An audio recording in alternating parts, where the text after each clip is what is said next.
Hi guys, it's JJ here. A very casual video for you guys to answer the Q&A that we missed out on Saturday with all of the hustle and bustle and the excitement and the photos. We missed it. And hopefully though that you guys had a beautiful lunch. I went around the tables and chatted with you guys, and I loved that time with you. So thank you so much. You guys played at 100%. And you made the training exceptional. So thank you so much.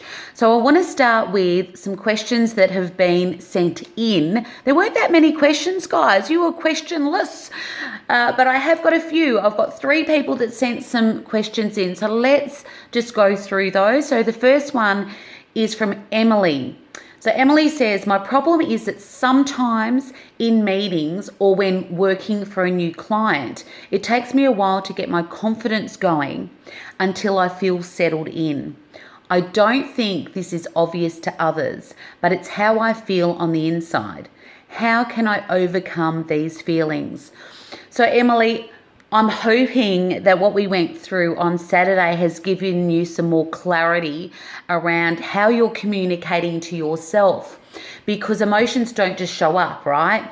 So what are you saying in your head in that moment? How are you saying it? And how are you holding your body? So it's really important. With all of the thoughts that come into our head, we create stories around events. So there can be an event in your life, and I remember having a beautiful client who came to me who was, her mum had passed away, and she said to me that she had 2 emotions that showed up. One was that she was sad, and the other one was that she was angry. And she said that she was angry because her mum didn't love her. She felt that she was unloved by her mother. And so I asked for more clarity around that. And I said, tell me more. And she said that when she was young, all her brothers and sisters were allowed to go outside and play. But she was the one that was told that she had to stay inside with her mum. She was cooking and she was cleaning while all her brothers and sisters were outside. And I said to her, if that meant something different, that empowered you, if you created a different story around that event, what would you create? And because she's had that story, she was in her 60s, because she had that story for so long, it was so powerful that at first she couldn't even think of an empowering story to create around that. And I said, let's just play. Let's have that childlike curiosity and play. What about if the meaning you gave it was different than the meaning that it actually was? And she started to think about it, and she said, wow, actually, Mum said that I was really great at cooking. She said to me that when I made my scones were really high. And she said, I made the best scones ever. And I said, fantastic. Well, that's great, isn't it? And she said, yeah. And then she said, wow, Mum said I always cleaned really well. I was really, attention to detail when I was cleaning the house. So she did give me encouragement for that. And I said, that's fantastic. And then she stopped, and you could see her face change. And she said, oh my gosh, maybe Mum actually wanted to spend more time with me. Maybe I was the favorite one. And so she had this big shift because she created a different story or a different meaning around an event. Now, I don't know if that's true or not. I don't know if she was a favorite one or not. But that whole shift in, hey, maybe that something else is possible, created a different emotion. And there was a release, there was happiness, and she was calm, and she could then move on. So Emily, what I'm saying to you is that when you're going to a meeting, how are you communicating to yourself? So thinking about what you say in your head, how you say it, how you're holding your body language, and also walking away, even throughout that conversation, what are you making that mean? You can be a speaker, and you could have somebody that isn't looking at you at all when you're speaking. And so you're walking around the room and they're not looking at you. They're just focusing in front of themselves or putting their head to the side and staring into space. And you're thinking, is this person actually engaged? Are they liking what I'm doing? But perhaps they're somebody that learns by listening. Therefore, they do not have to look at you while they're taking in that information. But we can make an assumption or create a story that they're not interested. So be really mindful of the stories that we create, because that will give us the emotion. And I hope that makes sense for you, Emily. Now, Emily, you also said, I can get a bit tongue-tied when trying to convey important points in meetings. I know what I want to say, but my mind and words get a bit tangled. Remember when I said in the training about we can do overwhelm when we're trying to think of too many things? Often people do presentations, and when they're planning them out, there's millions and millions of notes, and they're just writing word for word what they want to say. There's a structure in how you think. Our unconscious mind likes to learn it can actually retain 5 to 7 chunks at a time. So it's being able to learn how to think in chunks. So looking at the content and putting it into chunks so that you can access it extremely quickly. It is a strategy that you learn. So if someone says to you, okay, tell me about your business, for instance, I know what my chunks would be. My chunks would be, firstly, why I do what I do. That's one chunk. Another chunk may be who I work with. And another chunk may be is how do I help solve their problems. And then the fourth chunk may be rounding up all of that information and closing that off. So straight away, 4 chunks. I go into why I do what I do and so on. So it's having that structure of how you think. And also the other thing could be, Emily, that you're not backing yourself. So you're doubting what you've got to say, or you've got that mini me voice telling you I'm not good enough, or maybe I'm going to get tongue-tied. And so then you're focusing on the tongue-tie rather than saying to yourself, I have a message to deliver and I am clear and concise with my message. And you're continuing to tell yourself that, and therefore you shift your direction of focus in another direction. I hope that makes sense to you. Georgie has a question. I was wondering how personal should I make my introduction to my flower workshops? At the moment, I keep it more about the work and less about me. Great question. People want to know who you are. They want to work with real people. They want to get to know you and build a rapport with you. However, whatever stories we tell people, the intention has to be to serve who we're in front of. I never tell a story in regards to when I'm speaking. I don't tell a story that's not serving my audience. I don't tell a story because it's something funny that happened to me that I thought, I just want to share, or I want to boast about something. Any story I share, there is an intention behind it.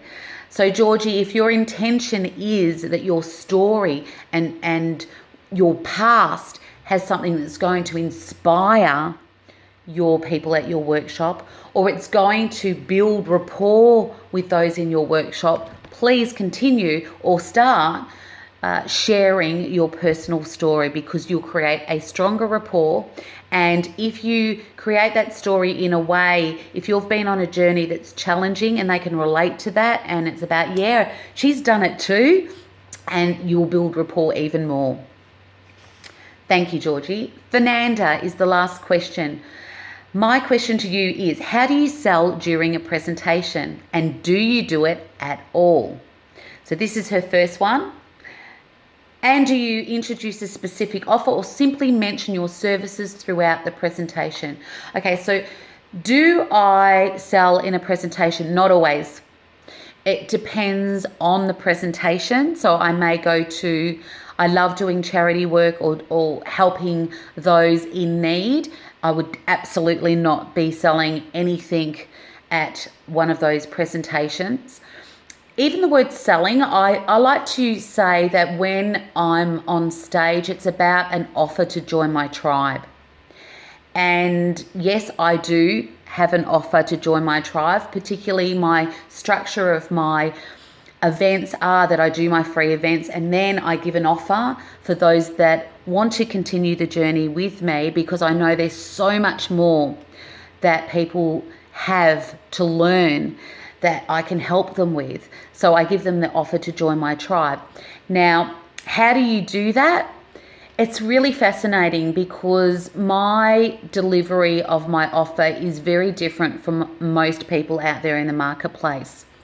The reason for that is whatever I do, guys, has to be transparent. It has to be congruent, which means that it just has to feel right for me, and it has to be authentic. And what I really do not like is I don't like the cheesy, salesy, trickery pitches that a lot of speakers do. I do not like that. I understand the need that, and even last Saturday, I know that there were so many people on the edge of their seat going, I want to do it, I want to do it, I want to do this 2-day program. And there were so many friggin' excuses in the way that they said no to themselves.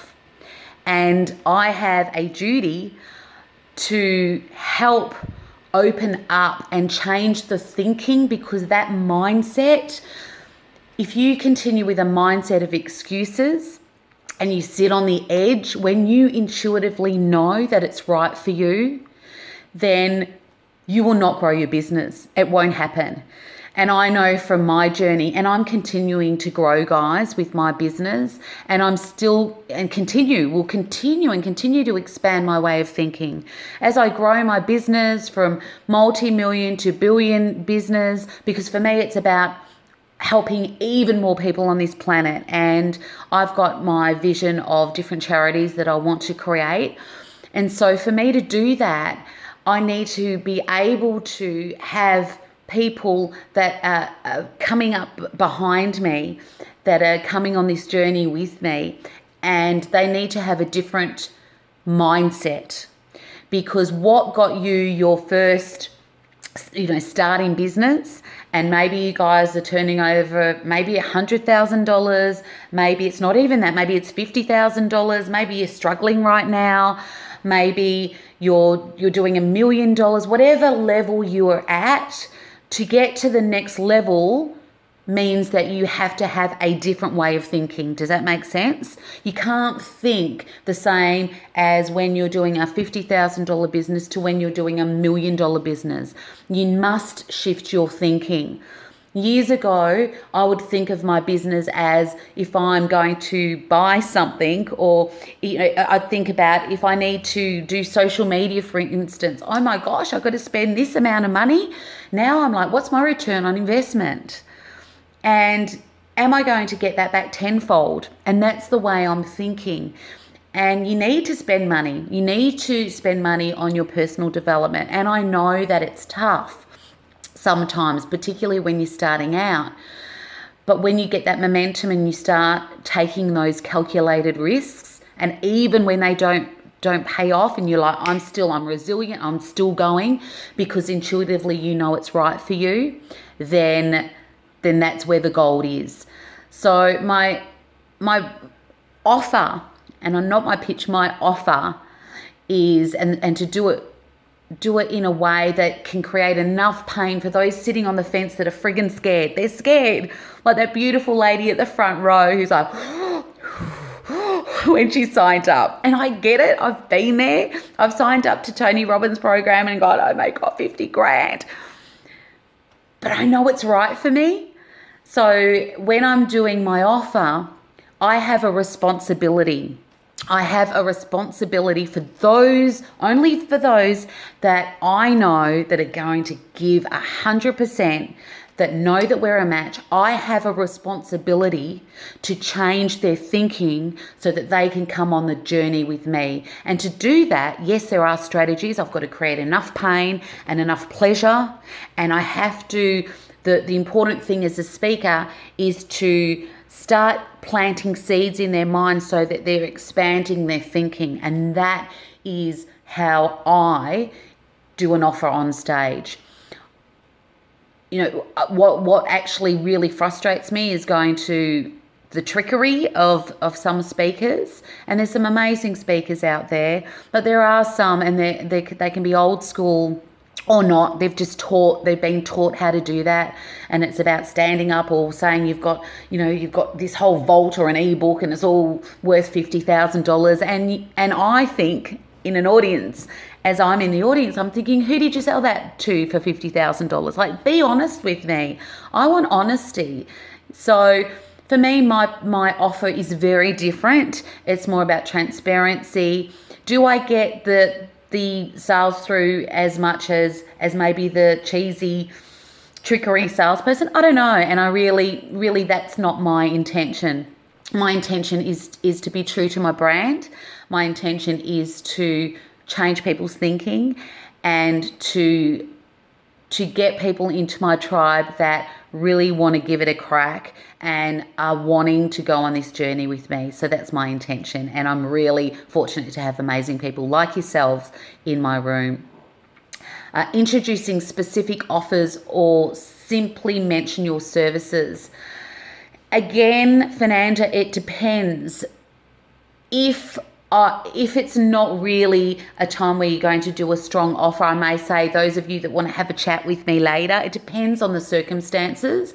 With my free events, yes, there is a definite offer. There is one offer only, because you don't want to confuse people. So if you say, I've got this offer, I've also got this offer, I've also got this offer, particularly if you guys remember the behavioral profiles of the S energy that doesn't like to make decisions, and if you give them too many options, they get confused. The S people will be going, oh, should I have this offer or that offer? Too much stuff for them to consider. So one offer, if I do an offer, it is one offer in the room. And there are times, particularly in charity things, that I will not make an offer at all. I trust that has been valuable for you guys. There is one other thing. Somebody has left their beautiful glasses. That's my dog in the background just doing a bit of a sneeze, just so you know.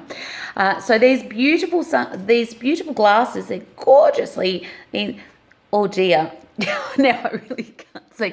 Whoever's glasses these are, let me know and I will send them to you. They were left at the event and they are gorgeous and I love them. But I'm more than happy to send them off to you. So if these are your glasses, make sure that you give me a buzz, shoot me an email, and I will send them off to you.